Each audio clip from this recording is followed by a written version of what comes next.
Hi friends, welcome to Soumya food house YouTube ಚಾನೆಲ್ಗೆ ಎಲ್ಲರಿಗೂ ಸ್ವಾಗತ. ಫ್ರೆಂಡ್ಸ್, ಇವತ್ತು ನಾವು ಒಂದು ಸಾಂಪ್ರದಾಯಿಕ ಶೈಲಿಯ ಒಂದು ಪಾಯಸ ಮಾಡೋಣ. ಆ ಪಾಯಸದ ಹೆಸರು ಅಪ್ಪೆ ಪಾಯಸ ಅಂತ. ಸೊ ಇದು ಎಷ್ಟು ಟೇಸ್ಟಿಯಾಗಿರುತ್ತೆ ಅಂದರೆ ಬಹಳ ಚೆನ್ನಾಗಿರುತ್ತೆ. ನೀವು ಒಂದು ಸರ್ತಿ ಈ ಪಾಯಸ ಮಾಡ್ಕೊಂಡು ತಿಂದರೆ ಮತ್ತೆ ಪದೇ ಪದೇ ತಿನ್ನಬೇಕು ಅನಿಸುತ್ತೆ, ಅಷ್ಟು ಟೇಸ್ಟಿಯಾಗಿರುತ್ತೆ. ಸೊ ನೀವು ಇದನ್ನು ಶಿವರಾತ್ರಿಗೆ ಅಥವಾ ಸಂಕ್ರಾಂತಿಗೆ ಯಾವುದಾದ್ರೂ ಹಬ್ಬಕ್ಕೂ ಮಾಡಿಕೊಂಡು ತಿನ್ಬೋದು. ಸೊ ಇದನ್ನು ಯಾವ ರೀತಿ ಮಾಡೋದು ಅಂತ ನೋಡೋಣ. ಸೊ ನೋಡಿ, ಮೊದಲಿಗೆ ನಾವಿಲ್ಲಿ ಒಂದು ಬೌಲ್ ತಗೋಬೇಕು. ಅದಕ್ಕೆ ಒಂದು ಬಟ್ಲಷ್ಟು ಚಿರೋಟಿ ರವೆನ ಹಾಕೋಬೇಕು. ಚಿರೋಟಿ ರವೆ ಹಾಕ್ಕೊಂಡು 2 ಟೇಬಲ್ ಸ್ಪೂನಷ್ಟು ಮೈದಾ ಹಿಟ್ಟನ್ನು ಹಾಕ್ಕೋಬೇಕು.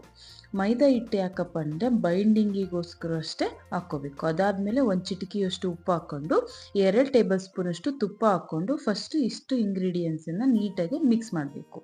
ಇಷ್ಟು ಇಂಗ್ರೀಡಿಯೆಂಟ್ಸ್ ನೀಟಾಗಿ ಮಿಕ್ಸ್ ಆಗೋ ಅಷ್ಟರೊಳಗೆ ಯಾರೆಲ್ಲ ಇನ್ನು ನಮ್ಮ ಚಾನಲನ್ನು ಸಬ್ಸ್ಕ್ರೈಬ್ ಆಗಿಲ್ಲೋ, ಸೊ ಕೆಳಗಡೆ ಕಾಣ್ತಿರ್ತಕ್ಕಂತಹ ಸಬ್ಸ್ಕ್ರೈಬ್ ಬಟನ್ ಮೇಲೆ ಒತ್ತಿ ಮತ್ತು ಬೆಲ್ಲೈಕಾನ್ ಮೇಲೆ ಕ್ಲಿಕ್ ಮಾಡಿ. ಸೊ ನೋಡಿ, ಈ ಥರ ಮಿಡಿ ಕಟ್ಟಿದಾಗ ಒಂದು ಇಡಿ ಬರಬೇಕು, ಆ ಥರ ಅದನ್ನು ನೀಟಾಗಿ ಕಲಿಸ್ಬೇಕು. ಅದಾದಮೇಲೆ ನಾವು ಸ್ವಲ್ಪ ಸ್ವಲ್ಪ ನೀರನ್ನು ಹಾಕ್ಕೊಂಡು ಚೆನ್ನಾಗಿ ಕಲಿಸ್ಬೇಕು.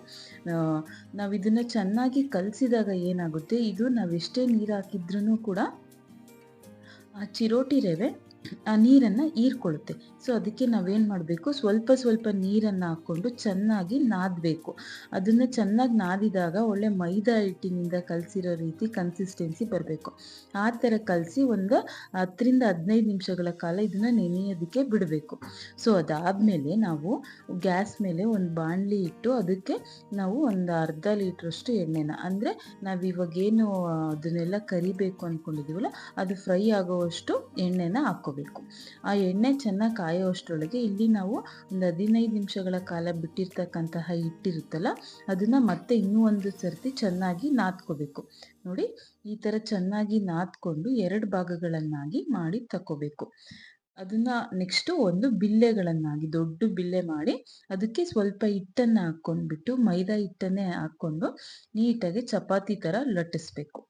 ನೋಡಿ, ನೀವು ಇದನ್ನು ಚಿಕ್ಕ ಚಿಕ್ಕ ಪೂರಿಗಳನ್ನಾಗಿಯೂ ಮಾಡ್ಬೋದು, ಇಲ್ಲಾಂದರೆ ಈ ಥರ ಮಾಡೋದೇ ಇದು ಈಸಿಯಾದಂತಹ ಮೆಥಡು.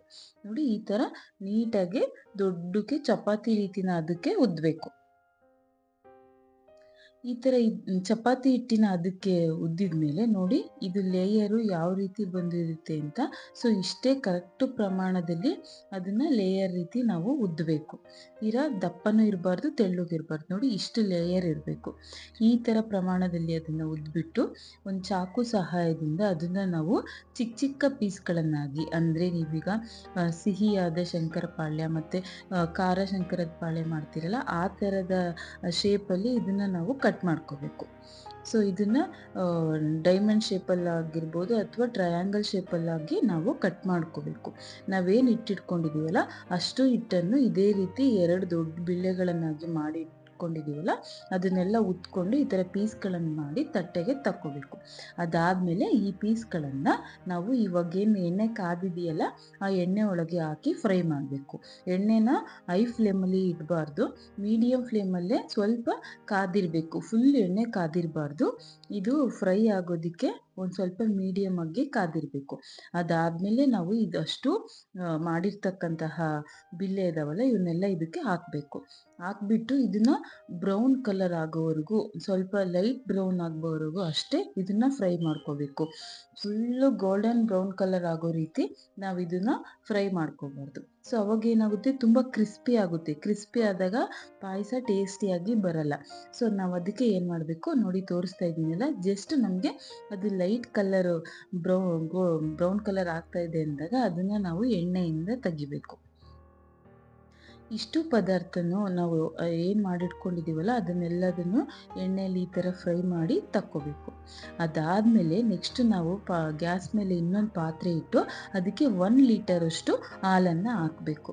ಹಾಲನ್ನು ಕಾಯಿಸಿ ಆದರೂ ಹಾಕಿರ್ಬೋದು, ಅಥವಾ ಇಲ್ಲಾಂದರೆ ಈ ಥರ ಹಾಕ್ಬಿಟ್ಟು ಚೆನ್ನಾಗಿ ಬಿಸಿ ಮಾಡಬೇಕು.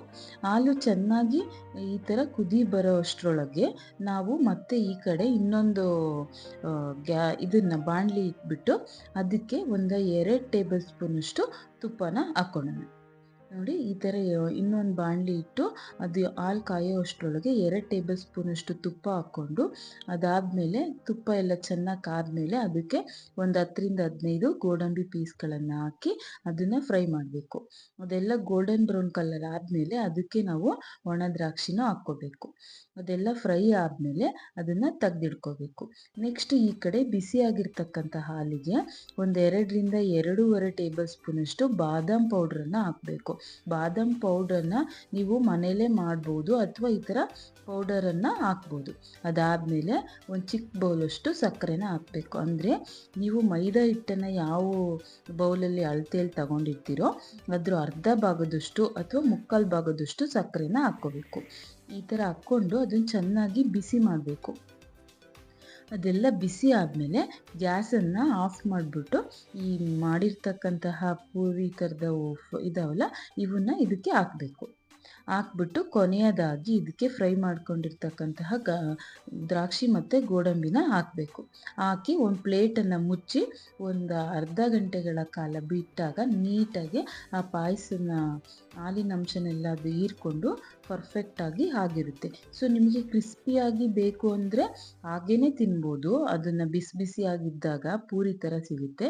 ಸೊ ಈ ಥರ ಅದು ಫುಲ್ಲು ಮೆತ್ತಗೆ ಬೆಂದ ಮೇಲೆ ಅದು ಇನ್ನೂ ಚೆನ್ನಾಗಿ ಟೇಸ್ಟ್ ಇರುತ್ತೆ. ಕೊನೆಯದಾಗಿ ಸ್ವಲ್ಪ ಬಾದಾಮಿ ಗೋಡಂಬಿ ನಾವೇನು ಫ್ರೈ ಮಾಡಿಟ್ಕೊಂಡಿರ್ತೀವಲ್ಲ ಅದನ್ನು ಹಾಕಿ ಸರ್ವ್ ಮಾಡಿದರೆ ಬಿಸಿ ಬಿಸಿಯಾದಂತಹ ಪಾಯಸ ರೆಡಿ. ಟೇಸ್ಟ್ ಮಾತ್ರ ನೆಕ್ಸ್ಟ್ ಲೆವೆಲಲ್ಲಿ ಇರುತ್ತೆ. ಒಂದು ಸರ್ತಿ ನೀವು ಟ್ರೈ ಮಾಡಿ ನೋಡಿ, ಬಹಳ ಚೆನ್ನಾಗಿರುತ್ತೆ. ನೀವು ಯಾರಿಗೆಲ್ಲ ಈ ರೆಸಿಪಿ ಇಷ್ಟ ಆಯಿತು ನೀವು ಕೂಡ ನಿಮ್ಮ ಮನೆಯಲ್ಲಿ ಈ ರೆಸಿಪಿನ ಟ್ರೈ ಮಾಡಿ ನೋಡಿ. ಎಷ್ಟು ಸಾಫ್ಟಾಗಿ ಅವೆಲ್ಲ ಹಾಲನ್ನು ಹೀರ್ಕೊಂಡಿದೆ ಅಂತ. ಸೊ ನೋಡಿದ್ರಲ್ಲ ಎಷ್ಟು ಚೆನ್ನಾಗಿ ಹೀರ್ಕೊಂಡಿದೆ ಅಂತ.